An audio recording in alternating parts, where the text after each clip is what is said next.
Hi friends, ഇതിൽ നമ്മൾ പഠിക്കാൻ പോകുന്നത് എന്താണ് ഗൂഗിൾ ആഡ്സ് എന്നുള്ളതാണ്. നമ്മൾ കഴിഞ്ഞ ക്ലാസ്സിൽ ഗൂഗിൾ ആഡ്സും ഫേസ്ബുക്ക് ആഡ്സും തമ്മിലുള്ള ഡിഫറൻസ് പഠിച്ചു. അങ്ങനെ ഒരുപാട് കാര്യങ്ങൾ പഠിച്ചു. സോ ഇനി നമ്മൾ എങ്ങനെ ഇതിൻ്റെ ഇൻ്റർഫേസ് എങ്ങനെയൊക്കെ ആക്സസ് ചെയ്യേണ്ടത്, എങ്ങനെ അക്കൗണ്ട് സെറ്റപ്പ് ചെയ്യുക എന്നുള്ള കാര്യങ്ങളൊക്കെയാണ് പഠിക്കുന്നത്. ഗൂഗിൾ ആഡ്സ് എന്നുള്ള അതിൻ്റെ അക്കൗണ്ട് സെറ്റപ്പ് ചെയ്യാൻ ചെറിയ ബുദ്ധിമുട്ടുകളുണ്ട്. ആദ്യമായിട്ട് തുടങ്ങുമ്പോൾ കുറച്ച് ബുദ്ധിമുട്ടുകൾ ഫേസ് ചെയ്യും. അവിടെയൊക്കെ എങ്ങനെയാണെന്ന് കൃത്യമായി ഇപ്പോൾ തൽക്കാലം പഠിക്കുന്ന സമയത്ത് ഞാൻ പറയുന്ന പോലെ ചെയ്യും. റിയലായിട്ടൊരു കമ്പനി കിട്ടുമ്പോൾ നിങ്ങൾക്ക് അവരുടെ ഡീറ്റെയിൽസ് തന്നെ കൊടുക്കാൻ പറ്റുന്നതായിരിക്കും. അപ്പോൾ നിങ്ങൾക്ക് ബുദ്ധിമുട്ടേണ്ടി വരില്ല. ഓക്കെ, അപ്പോൾ ഞാൻ ആദ്യമായിട്ട് ഗൂഗിൾ ആഡ്സ് എന്ന് സെർച്ച് ചെയ്യാം. അത് നിങ്ങൾക്ക് വരും. ഇത് ആൾറെഡി ഉണ്ടാക്കിയ പരസ്യങ്ങൾക്ക് മാത്രമാണ് ഇത് വരിക. അല്ലാന്നുണ്ടെങ്കിൽ നിങ്ങൾ കുറച്ച് അടിയിലേക്ക് സ്ക്രോൾ ചെയ്താൽ അവിടെ പരസ്യം കാണാം, സ്പോൺസേഡ് എന്ന് പറഞ്ഞിട്ട്. ഗൂഗിൾ ആഡ്സ് തന്നെ അവരുടെ പരസ്യം കൊടുത്തിട്ടുണ്ട് ഗൂഗിളിൽ. മാത്രമല്ല ആഡ്സ് കഴിഞ്ഞാലും നിങ്ങൾക്ക് റിസൾട്ട് വരും. അപ്പോൾ ഗൂഗിൾ ആഡ്സ് എന്ന് പറയുന്ന ഇൻ്റർഫേസിലേക്ക് ഞങ്ങൾക്ക് പോകാം. ദെൻ നിങ്ങൾക്ക് ഇങ്ങനെ ഇൻ്റർഫേസാണ് മിക്കവാറും ഓപ്പണായി വരിക. അപ്പോൾ ഈ ഗൂഗിൾ ആഡ് അക്കൗണ്ട് സെറ്റപ്പ് ചെയ്യുന്നതിൽ ബുദ്ധിമുട്ട് വരാൻ വളരെയധികം സാധ്യതയുണ്ട്. അപ്പോൾ ഇതുപോലെ ചെയ്യാൻ നോക്കുക, അല്ലെങ്കിൽ നമ്മുടെ സപ്പോർട്ടിങ് സിസ്റ്റത്തിൽ നിങ്ങൾ ക്വസ്റ്റ്യൻ ചോദിക്കുക. ഓക്കെ, അപ്പോൾ സൈനിങ് കൊടുക്കുക. അപ്പോൾ നിങ്ങൾക്ക് ആൾറെഡി അക്കൗണ്ട് ഇല്ല എന്നുണ്ടെങ്കിൽ നിങ്ങൾക്ക് എന്ത് ചെയ്യാം, സ്റ്റാർട്ട് നോ എന്ന് കൊടുക്കാം. ആൾറെഡി അക്കൗണ്ട് ഉണ്ടെങ്കിൽ നിങ്ങളിവിടെ മെയിൽ ഓപ്പൺ ആക്കിയിട്ടുണ്ടെങ്കിൽ നിങ്ങളെ മെയിൽ ആൾറെഡി ഇവിടെ കാണിക്കും. അപ്പോൾ എങ്ങനെ പോയാലും നിങ്ങൾക്ക് പുതിയൊരു അക്കൗണ്ട് ഉണ്ടാക്കാനാണെങ്കിൽ ചിലപ്പോൾ ഈ ഒരു ഇൻ്റർഫേസ് വരില്ല. നിങ്ങൾ ആദ്യമായിട്ട് ചെയ്യുകയാണെങ്കിൽ മേ ബി, അല്ലാന്നുണ്ടെങ്കിൽ ആൾറെഡി ഉണ്ടാക്കേണ്ട അക്കൗണ്ട് വരും. അപ്പോൾ ഞാൻ പുതിയൊരു ഗൂഗിൾ ആഡ് അക്കൗണ്ട് ഉണ്ടാക്കുന്ന സെറ്റപ്പാണ് ഇവിടെ കാണിക്കുന്നത്. അപ്പോൾ ന്യൂ ഗൂഗിൾ ആഡ് അക്കൗണ്ട് എന്നത് നിങ്ങൾ മിക്കവാറും ഈ ഒരു പൊസിഷനിലേക്കായിരിക്കും വരിക എന്നാണ് ഞാൻ വിചാരിക്കുന്നത്.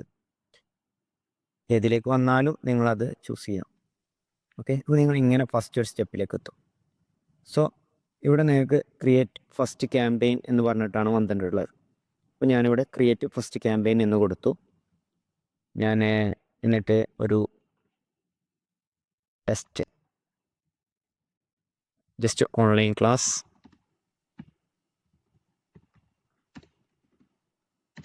ആഡ് അക്കൗണ്ട് എന്ന് കൊടുത്തു. ഞാൻ ഈ ഒരു ഓൺലൈൻ ക്ലാസ്സിന് തന്നെ പരസ്യം ചെയ്യാനുള്ള ഇവിടെ ആഡ് അക്കൗണ്ട് ആണെന്നാണ് വിചാരിക്കുന്നത്. സോ അത് കൊടുത്തു.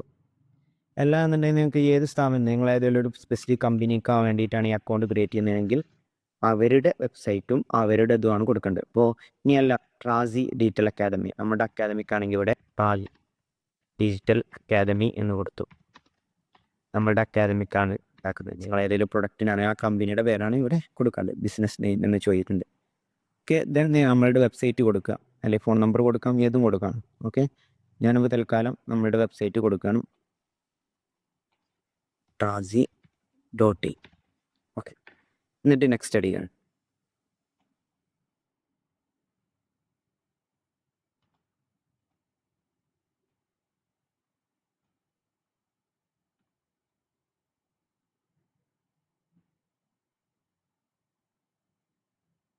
ഓക്കെ, അപ്പം ഇങ്ങനെ ഒരു സ്റ്റെപ്പിലേക്കാണ് നിങ്ങൾ വരിക ഫസ്റ്റ് ടൈം ക്രിയേറ്റ് ചെയ്യുമ്പോൾ. അപ്പോൾ ഇവിടെ ശ്രദ്ധിക്കേണ്ട എന്താണെന്ന് വെച്ചാൽ നിങ്ങളിവിടെ സ്കിപ്പ് എന്നടിക്കാനുള്ള ഒരു ഓപ്ഷൻ വരും. കാരണം നിങ്ങൾക്ക് ഇവിടെ നിന്ന് തന്നെ ഒക്കെ ലിങ്ക് ചെയ്യേണ്ട ആവശ്യമില്ല. ഓക്കെ, ഇതൊക്കെ നമുക്ക് വഴിയെ മനസ്സിലാക്കാം. നമ്മുടെ യൂട്യൂബ് ചാനലുമായിട്ടോ നമ്മളുടെ എന്തുമായിട്ടോ ലിങ്ക് ചെയ്യണമെന്ന് ചോദിക്കുന്നത്, ഫോൺ നമ്പർ ആഡ് ചെയ്യണമെന്ന് ചോദിക്കുന്നത്, ഇതൊന്നും ഇവിടെ നിന്ന് ചെയ്യേണ്ട. ഫസ്റ്റ് നമുക്ക് അക്കൗണ്ട് സെറ്റപ്പ് ചെയ്യുന്ന എങ്ങനെ പഠിക്കാം. അപ്പോൾ ഇവിടെ ഈ ഒരു സ്റ്റെപ്പിലേക്ക് എത്തുമ്പോൾ നിങ്ങളോട് അടിയിൽ പറയും സെറ്റപ്പ് ആൻ അക്കൗണ്ട്. ഇത് കുറച്ച് കാലം കഴിഞ്ഞാൽ മാറും. അഥവാ പല ടൈമിന് പല ടൈപ്പ് ഓഫ് ഇൻ്റർഫേസാണ് വരില്ല. വളരെ പെട്ടെന്നാണ് വരുന്നതിൽ മാറ്റം വരില്ല. ഗൂഗിൾ ആഡിൻ്റെത്, ഫേസ്ബുക്ക് ആണെങ്കിൽ ഇത്ര പെട്ടെന്ന് ചേഞ്ച് വരാറില്ല. Okay, setup an add account ആണ്. നിങ്ങൾക്ക് പുതിയ ഇൻ്റർഫേസ് ആണെങ്കിൽ നിങ്ങൾ സപ്പോർട്ടിൽ ചോദിച്ചിട്ട് എങ്ങനെ ചെയ്യേണ്ടതെന്ന് പറഞ്ഞ് ശരിയാക്കിക്കുക. Okay, continue. ഇവിടെ നമ്മുടെ ബില്ലിംഗ് കൺട്രി, പിന്നെ അതുപോലെ തന്നെ ഏത് രാജ്യത്താണോ ബാങ്ക്, ആ ബാങ്കിൻ്റെ ഡീറ്റെയിൽസാണ് കേട്ടോ കൊടുക്കേണ്ടത്. ഐ മീൻ, നിങ്ങളിപ്പോൾ ഖത്തറിലാണ് നിങ്ങളുടെ പരസ്യം ചെയ്യാവുന്ന കമ്പനി എന്നുണ്ടെങ്കിൽ ഇവിടെ ഖത്തറിൻ്റെ ഡീറ്റെയിൽസാണ് കൊടുക്കേണ്ടത്. കാരണം എന്നാലേ നിങ്ങൾക്ക് അവിടുത്തെ ATM യൂസ് ചെയ്യാൻ കഴിയുള്ളൂ. ഓക്കെ, ഞാൻ ഇന്ത്യയിലായതുകൊണ്ട് ഇന്ത്യത്തെ ഡീറ്റെയിൽസാണ് കൊടുത്തത്. ഓക്കെ, അപ്പോൾ നമ്മളോട് ഇവിടെ എന്ത് ചോദിക്കുന്നുണ്ട്, കുറച്ചും കൂടി അധികം ഡീറ്റെയിൽസ് ചോദിക്കും. ഡീറ്റെയിൽസ് ചോദിക്കുമ്പോൾ നിങ്ങൾ ചെയ്യണമെന്ന് വെച്ചാൽ ഇന്ത്യയിലൊക്കെ നേരത്തെ കൊടുത്തു. ഇനി എന്തെങ്കിലും ഓഫർ എന്തെങ്കിലുമൊക്കെ ഉണ്ടെങ്കിൽ അങ്ങനെ സെറ്റപ്പ് ചെയ്യാം. ഇനി ഇവിടെ നിങ്ങൾ പ്രൊഫൈൽ കൊടുക്കണം, അഥവാ നിങ്ങളുടെ പേരും ഡീറ്റെയിൽസും കാര്യങ്ങളൊക്കെ. ഓക്കെ, പേയ്മെൻറ്റ് പ്രൊഫൈൽ എന്ന് പറയും. ഇവിടെ നിങ്ങൾ എന്ത് ചെയ്യുക, നിങ്ങൾ ഓർഗനൈസേഷൻ നെയിം ചോദിച്ചിട്ടുണ്ട്, പകരം വേണമെങ്കിൽ കൊടുക്കാം ഓർഗനൈസേഷൻ നെയിം, അല്ലെങ്കിൽ മറ്റ് ഡീറ്റെയിൽസ് നിങ്ങൾ എന്ത് ചെയ്യുക അവിടെ കൊടുക്കുക. അപ്പോൾ ക്രിയേറ്റ് പ്രൊഫൈൽ എന്നുള്ളിടത്ത് നിങ്ങൾ എന്ത് ചെയ്യുക, ക്രിയേറ്റ് ന്യൂ പ്രൊഫൈൽ എന്നുള്ളിടത്ത് പോയിട്ട് നിങ്ങളുടെ പേര്, അഡ്രസ്സ്, കാര്യങ്ങൾ, ഡീറ്റെയിൽസ് ഒക്കെ കൊടുത്തിട്ട് ക്രിയേറ്റ് കൊടുക്കുക. ഞാനിവിടെ ആൾറെഡി എന്ത് ചെയ്തിട്ടുണ്ട്, ഒരു പ്രൊഫൈൽ ക്രിയേറ്റ് ചെയ്ത് വെച്ചിട്ടുണ്ട്. ഓക്കെ, എൻ്റെ പ്രൊഫൈൽ ഞാൻ ആൾറെഡി അവരുടെ കയ്യിലുണ്ട്, അതുകൊണ്ട് ക്രിയേറ്റ് ചെയ്ത് വെച്ചിട്ടുണ്ട്, എൻ്റെ പേരും കാര്യങ്ങളൊക്കെ കൊടുത്തിട്ട്. ദെൻ പേയ്മെൻറ്റ് മെത്തേഡ്, നിങ്ങൾ എങ്ങനെയാണ് പേയ്മെൻറ്റ് ഇടാൻ പോകുന്നത് എന്നുള്ളത്, അത് ആണ് നിങ്ങൾക്കൊരു ബുദ്ധിമുട്ട് വരിക. നിങ്ങൾക്ക് ATM കാർഡ് ഇവിടെ കൊടുക്കാൻ ചിലപ്പോൾ പേടിയോ കാര്യങ്ങളോ ഉണ്ടാവും. അങ്ങനത്തെ സാഹചര്യങ്ങളിൽ നിങ്ങൾക്ക് അഥവാ റിയൽ കമ്പനിൻ്റെ ആണെങ്കിൽ ആ കമ്പനിൻ്റെ ഡീറ്റെയിൽസ് കൊടുത്തോണ്ടി. ഓക്കെ, പേയ്മെൻറ്റ് ഫൈനലി ആയിരിക്കും ചിലപ്പോൾ ആഡ് ചെയ്യുക, പക്ഷേ പേയ്മെൻറ്റിൻ്റെ കാർഡ് ഡീറ്റെയിൽസ്, നിങ്ങളുടെ ATM കാർഡിൻ്റെ ഡീറ്റെയിൽസ് ഇവിടെ കൊടുത്തോണ്ടി.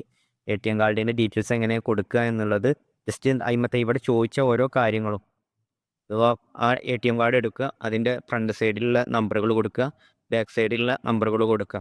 ഓക്കെ, നിങ്ങൾക്ക് ഇവിടെ ഓപ്പൺ ആക്കിയാൽ കാണാം, കാർഡ് നമ്പർ കൊടുക്കുക, ആ കാർഡ് എടുത്താൽ കാണാം എൻഡ് ഡേറ്റ് ടൈം ഉണ്ടാവും, മന്തും ഇയറും, ലാസ്റ്റ് എക്സ്പിറേഷൻ ഡേറ്റ്, CVV പറഞ്ഞിട്ട് ആ ATM കാർഡിൻ്റെ ബാക്കിലുണ്ടാവും. പിന്നെ ആരാണോ കാർഡ് ഹോൾഡ് ചെയ്യുന്നത് അയാളുടെ പേരും, എന്നിട്ട് ആ കാർഡ് തന്നെ പേര് ഉണ്ടാവാറുണ്ട് മിക്കവാറും, ആ പേരും ഇവിടെ കൊടുക്കുക. അല്ലാന്നുണ്ടെങ്കിൽ കാർഡ് ഇല്ലാന്നുണ്ടെങ്കിൽ പേ വിത്ത് ബാങ്ക് ട്രാൻസ്ഫർ എന്ന് കൊടുക്കുക തൽക്കാലം. ഓക്കെ, നിങ്ങളിതിപ്പോൾ കാർഡില്ല, ജസ്റ്റ് പഠിക്കുന്ന സ്റ്റുഡൻ്റ് ആണെങ്കിൽ പേ വിത്ത് ബാങ്ക് ട്രാൻസ്ഫർ എന്ന് കൊടുത്തിട്ട് ഓക്കെ ട്രാൻസ്ഫർ എന്ന് കൊടുക്കുക. അപ്പോൾ നിങ്ങൾക്ക്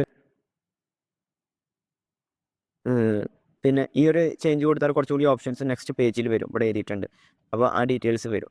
പിന്നെ ഇവിടെ നോ കൊടുക്കുക, എന്തെങ്കിലും ഗൈഡൻസ് അവിടെ നിന്ന് വേണ്ട, അവർക്ക് കോൾ വിളിക്കണമെന്ന് ചോദിക്കണം. അപ്പോൾ അത് വേണ്ടാന്ന് കൊടുക്കാം, വേണമെന്നുണ്ടെങ്കിൽ അതും കൊടുക്കാം, പക്ഷെ വേണ്ടാന്ന് കൊടുത്ത് പോകാം.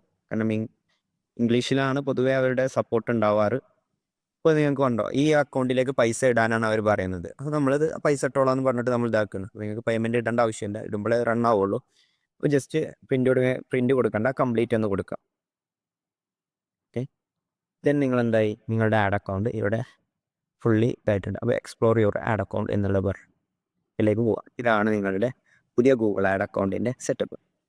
ഫസ്റ്റ് സ്റ്റെപ്പ് എന്ന് പറയുന്നത് നിങ്ങളുടെ ആഡ് അക്കൗണ്ട് സെറ്റപ്പ് ചെയ്യുക എന്നുള്ളതാണ്. അതെങ്ങനെയാണ്, അഡ്മിൻസിൽ പോയിട്ട് അക്കൗണ്ട് സെറ്റിങ്സ് എന്നുള്ളത് കാണാം നിങ്ങൾക്ക്. ഇവിടെ ഞാനിപ്പോൾ നിങ്ങൾക്ക് ട്രാസിക്ക് വേണ്ടിയിട്ടാണ് ഉണ്ടാക്കുന്നത്. അപ്പോൾ ട്രാസി ഡിജിറ്റൽ അക്കാദമി എന്ന് ഞാൻ എന്ത് ചെയ്തു, ഇവിടെ ആൾറെഡി പേര് കൊടുത്തിട്ടുണ്ട്.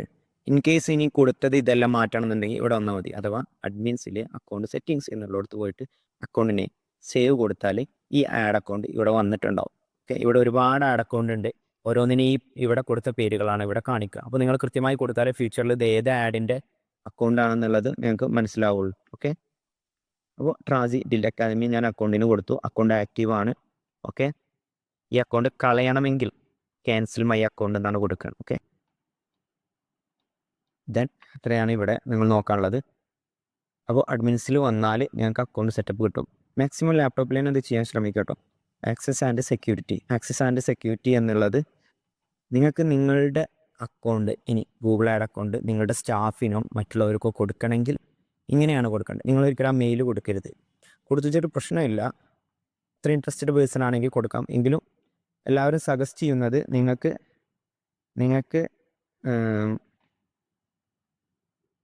ഈ ആക്സസ് കൊടുക്കുക എന്നുള്ളതാണ് ഏറ്റവും ബെറ്റർ ഓപ്ഷൻ. ഓക്കെ, അപ്പോൾ നമുക്കിവിടെ ഈ ഒരു സെറ്റപ്പിൽ വന്ന ആഡ് എന്നുള്ള ബട്ടൺ കാണാം, അവരുടെ ഇമെയിൽ നേരെ കൊടുക്കുക.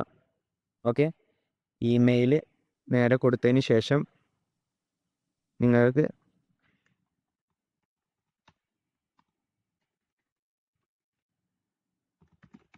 ജിമെയിൽ തന്നെ ആയിരിക്കണം കേട്ടോ കൊടുക്കേണ്ടത്, അല്ലെങ്കിൽ ബിസിനസ് മെയിൽ ഉണ്ടെങ്കിൽ അതും കൊടുക്കാം, പക്ഷെ അത് G Suite വഴി ആക്സസ് ചെയ്യാൻ പറ്റിയതായിരിക്കണം.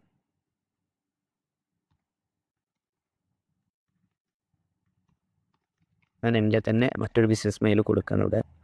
ഓക്കെ, പേഴ്സണൽ മെയിൽ കൊടുത്തിട്ടുണ്ട്. ഓക്കെ, അഡ്മിൻ എന്നുള്ളത് കൊടുക്കുക. ഇവിടെ ആക്സസ് എക്സ്പയർ ആവണമെങ്കിൽ, അഥവാ ഒരു കൊല്ലം ഒരു 10 മാസം കഴിഞ്ഞിട്ട് എക്സ്പയർ ആവണമെങ്കിൽ അങ്ങനെ കൊടുക്കാം. അല്ലാന്നുണ്ടെങ്കിൽ നിങ്ങൾ നെവർ എക്സ്പയർ കൊടുത്തിട്ട് വെക്കുക. എന്നിട്ട് അഡ്മിൻ എന്നുള്ളിടത്ത് ടിക്ക് ചെയ്തതിന് ശേഷം സെൻഡ് ഇൻവിറ്റേഷൻ എന്ന് കൊടുക്കുക. അങ്ങനെ ഇൻവിറ്റേഷൻ കൊടുത്താൽ നേരെ അവരിലേക്ക് ഇപ്പോൾ ഇൻവിറ്റേഷൻ പോയിട്ടുണ്ടാവും. നമുക്ക് ഇവിടെ തന്നെ വേണമെങ്കിൽ ഇത് ഒഴിവാക്കുകയും ചെയ്യാം. മെയിൽ എന്തെങ്കിലും മിസ്റ്റേക്ക് ഉണ്ടെങ്കിലൊക്കെ നിങ്ങൾക്ക് ഇവിടെ ഒഴിവാക്കാനുണ്ട്, റിവോക്ക് നടിച്ചാൽ മതി. അവരുടെ ഇമെയിൽ കയറിയാൽ നിങ്ങൾക്ക് നേരെ അവർക്ക് എന്ത് ചെയ്യാൻ പറ്റും, ജിമെയിലിലേക്ക് അവിടെ ജിമെയിൽ തുറക്കുക. ദെൻ അവിടെ ഈ മെയിൽ വന്നിട്ടുണ്ടാവും. ആ മെയിലുമേ അക്സെപ്റ്റ് ഇൻവിറ്റേഷൻ നോക്കിയാൽ നേരെ ഇതേ ഗൂഗിൾ ആഡ് അക്കൗണ്ടിലേക്ക് അവർക്കും വരാൻ സാധിക്കുന്നതായിരിക്കും.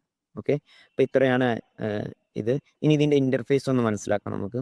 ഇവിടെയാണ് ബില്ലിങ്ങിൻ്റെ ഡീറ്റെയിൽസ് വരുന്നത്. ബില്ലിംഗ് ഡീറ്റെയിൽസ് എന്ന് പറയുന്നത് അഥവാ നമ്മൾ പേയ്മെൻറ്റ് ഇടേണ്ടതും കാര്യങ്ങളും നമ്മൾ അവിടെ കൊടുത്ത വിവരങ്ങൾ തന്നെ ഇവിടെയും നമുക്ക് കാണാൻ പറ്റും. മാത്രമല്ല ഫണ്ട് എങ്ങനെ ആഡ് ചെയ്യാൻ, ആഡ് ഫണ്ട് എന്ന് കൊടുക്കുക. ആഡ് ഫണ്ട് എന്ന് കൊടുത്താൽ 500 രൂപയാണ് മിനിമം ഇതിലേക്ക് ഇടേണ്ടി വരിക. ഓക്കെ, അപ്പോൾ നിങ്ങൾക്ക് പേയ്മെൻറ്റ് മെത്തേഡ് ഏതാണോ സെലക്ട് ചെയ്യാം. ഓക്കെ, അപ്പോൾ 500 രൂപ ഇട്ടാൽ 500 ഇനി പേയ്മെൻറ്റ് മെത്തേഡ് പുതിയത് ആഡ് ചെയ്യുകയാണെങ്കിൽ അതിനുള്ള ഓപ്ഷനും ഉണ്ട് കേട്ടോ. അപ്പോൾ പേയ്മെൻറ്റ് എമൗണ്ട് കൊടുക്കുക, നേരെ കണ്ടിന്യൂ കൊടുത്താൽ നിങ്ങൾക്ക് എന്ത് ചെയ്യാൻ പറ്റും, ആഡ് ഫണ്ട് കൊടുത്താൽ നിങ്ങൾ നേരെ ബാങ്കിൻ്റെ പേജിലേക്ക് വരുന്നതായിരിക്കും. ഓക്കെ, ഞാനിപ്പോൾ ഇവിടെ പേയ്മെൻറ്റ് ചെയ്യുന്നില്ല. ഇനി എന്തെങ്കിലും ഡൗട്ട് ഉണ്ടെങ്കിൽ, കാരണം പേയ്മെൻറ്റ് ഡൗട്ട് പൊതുവെ വരാറില്ല, ആമസോണിൽ എല്ലാവരും പേയ്മെൻറ്റ് ചെയ്യുന്ന അതേ സിസ്റ്റമാണ്, പ്രീപെയ്ഡ് സിസ്റ്റമാണ്. ആദ്യം പേയ്മെൻറ്റ് ചെയ്യുക, പിന്നെയാണ് എന്ത് ഇവരുടെ ഫണ്ട് ആഡ് ആവും, അതിനനുസരിച്ചിട്ടാണ് ഫണ്ട് റൺ ആവുക. സോ ബില്ലിംഗ് ഇൻഫർമേഷനിൽ ബില്ലിംഗ് സെറ്റപ്പ് എന്ന് പറയുന്ന സംഭവമുണ്ട്. പുതിയ കാര്യങ്ങളോ മറ്റ് നമ്മളുടെ പേയ്മെൻറ്റിൻ്റെ റിപ്പോർട്ടോ കാര്യങ്ങളോ കിട്ടണമെങ്കിൽ ഓപ്ഷൻസ് ഉണ്ട്. അതായത് ഇതിൽ ബില്ലിങ്ങിൻ്റെ ഡീറ്റെയിൽസ് ഒന്നും അധികം ഇല്ല. ഇനി പകരം കാരണം നമ്മൾ പേയ്മെൻറ്റ് ഇട്ടിട്ടില്ല. പിന്നെ ക്യാമ്പയിൻ എന്ന് പറഞ്ഞൊരു ഏരിയ ഉണ്ട്. ഇവിടെയാണ് നമ്മൾ ചെയ്ത ഓരോ പരസ്യങ്ങളും വരിക. നമ്മൾ ചെയ്ത ഓരോ പരസ്യങ്ങൾ. ക്യാമ്പയിൻ എന്ന് പറഞ്ഞാൽ പരസ്യം എന്നുള്ളതിന് ഇവിടെ പറയുന്നൊരു വേർഡാണ്. അഥവാ ഒരു ക്യാമ്പയിൻ ക്രിയേറ്റ് ചെയ്യുക എന്നാണ് ഒരു പരസ്യം ക്രിയേറ്റ് ചെയ്യുന്നത്. നമ്മൾ ഇവിടെ പറയാം ഒരു സ്ട്രാറ്റജിയൊക്കെ മനസ്സിലാക്കിയിട്ട് അതിൻ്റെ എല്ലാ സെറ്റപ്പും ചെയ്യുന്നതിന്. ഓക്കെ, പിന്നെ ഗോൾസ്, ടൂൾസ്, ബില്ലിംഗ് എന്നുള്ള കുറച്ച് ഏരിയകളാണ്. അതിൽ ചിലതൊക്കെ നമുക്ക് പറയാം, ചിലതൊക്കെ അത് ബേസിക് ആയിട്ടുള്ള കാര്യങ്ങളൊക്കെ പറയാം. അഡ്വാൻസ് ആയിട്ടുള്ളത് വഴിയെ നമുക്ക് മുന്നോട്ട് പോകാം. പിന്നെ ഇവിടെ ഉണ്ട് അപ്പിയറൻസ്, റീഫ്രഷ്, ഇത് നോട്ടിഫിക്കേഷനിലാണ് നമ്മുടെ അക്കൗണ്ട് എന്തായിക്കണോ അല്ലെങ്കിൽ എന്തെങ്കിലും ഇഷ്യൂ വരുന്നുണ്ടോ അല്ലെങ്കിൽ റിജക്റ്റ് ആയതൊക്കെ നമുക്ക് ഇവിടെ അറിയാൻ കഴിയും. ഓക്കെ, ഇത്രയാണ് ഇതിൻ്റെ ഇൻ്റർഫേസ് വരുന്നത്. ഇനി നമുക്ക് വഴിയെ ഓരോ പരസ്യത്തിലും നമുക്ക് എന്ത് ചെയ്യാം, അതിൻ്റെ മറ്റ് ഇൻ്റർഫേസുകൾ നമുക്ക് പഠിക്കാം.